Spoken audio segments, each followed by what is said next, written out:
अपना मन मुझ में लगाओ, मेरे प्रति समर्पित रहो, मेरी सेवा करो, मुझे प्रणाम करो और तुम निश्चित रूप से मुझ तक पहुंच जाओगे।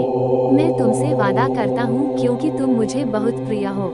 ऐसा कोई समय नहीं था जब आप और मैं अस्तित्व में नहीं थे, और न ही ऐसा समय होगा जब हमारा अस्तित्व समाप्त हो जाएगा।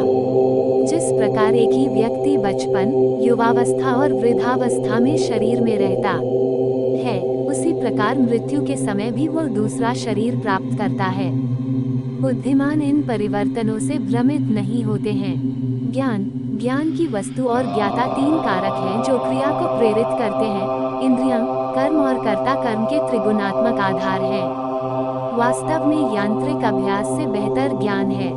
ज्ञान से श्रेष्ठ है ध्यान, लेकिन इससे भी बेहतर परिणाम के प्रति आसक्ति का समर्पण है, क्योंकि वहाँ तत्काल शांति आती है। जो बहुत अधिक खाते हैं या बहुत कम खाते हैं, जो बहुत अधिक सोते हैं या बहुत कम सोते हैं, वे ध्यान में सफल नहीं होंगे। लेकिन जो खाने पीने, कामकाज और मनोरंजन में संयमी हैं, वे ध्यान के द्वारा दुखों का अंत कर लेंगे। डरो मत, जो वास्तविक नहीं है, न कभी था और न कभी होगा। जो वास्तविक है, वह हमेशा था और नष्ट नहीं किया जा सकता।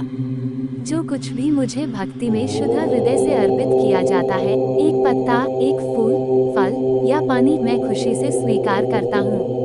आपको अपने निर्धारित कर्तव्यों का पालन करने का अधिकार है, लेकिन आप अपने कर्मों के फल के हकदार नहीं हैं। हजारों लोगों में से शायद ही कोई पूर्णता के लिए प्रयास करता है, और जिन लोगों ने सिद्धि को प्राप्त कर लिया है, उनमें से शायद ही कोई मुझे यथार्थ रूप से जानता हो। आपको काम करने का अधिकार है, लेकिन काम के लिए ही। कर्म के फल पर तुम्हारा कोई अधिकार नहीं है। काम के फल की इच्छा कभी भी काम करने का आपका मकसद नहीं होना चाहिए।